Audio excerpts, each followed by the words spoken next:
Hi guys, welcome back to our channel Finance for Beginners. Today in this video I'm going to show you how to create your own symbols.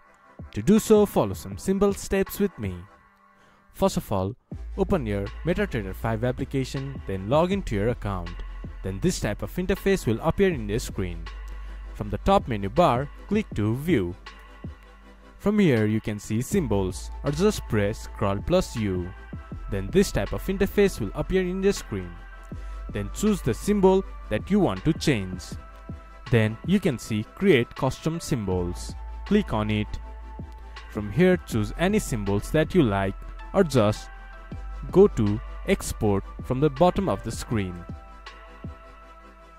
From here navigate your computer and import your own symbol. This is how you can create your own symbol in MetaTrader 5. This much for today's video. If you guys find our video helpful, please leave a like and comment. And do not forget to subscribe our channel and hit the bell icon. I'll see you guys again in our next video. Thank you for watching.